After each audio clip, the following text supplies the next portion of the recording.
Hello all, I am back and I am in comfy clothes as you see, so that must mean that we're talking about books again.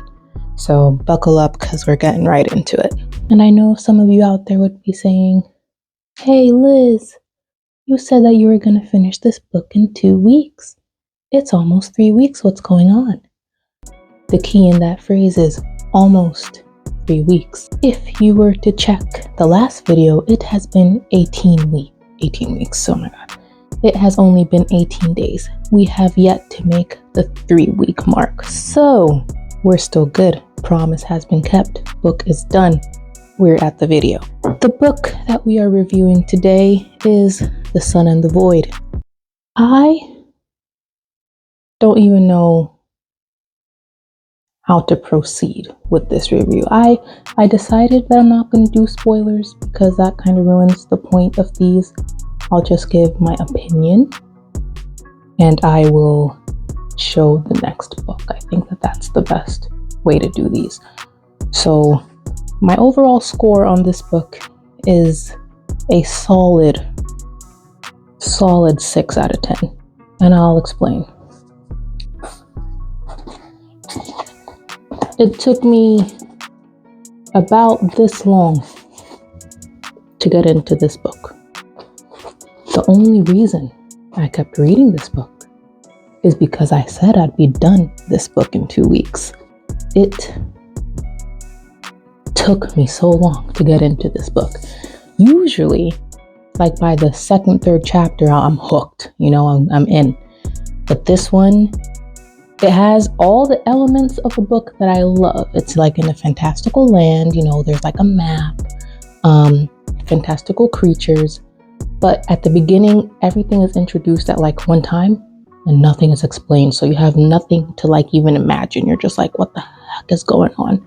All these situations, all these people, all these random creatures trying to kill people. And you're just like, why? Like what's happening? And it just progressively gets explained. Once you get to like here, you're like, all right, okay, I get it.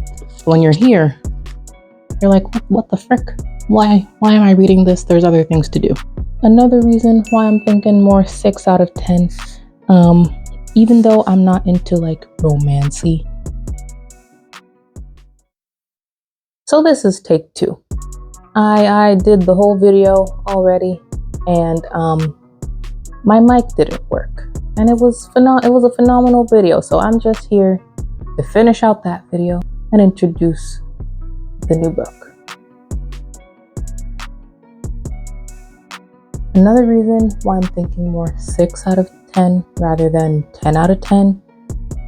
I mean, even though I'm not into like romancy type books, I do like a good romance. Like who doesn't like, like even if it's a slow burn, there's gotta be something.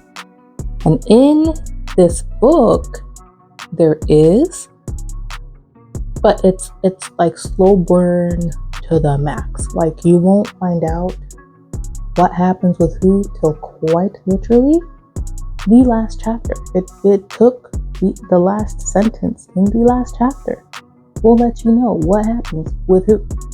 And that's a little too slow for me. Like I like the tension going on, but it's in the book, but very, very subtle, which some people enjoy that, like some books that are not like overrun by the whole romantic theme. But this one just a little, like if you're gonna put it in there, put it in there, This book is also great for me because I speak Spanish. As you know, her name was like Gabriela Romero La Cruz, like that was the name of the author.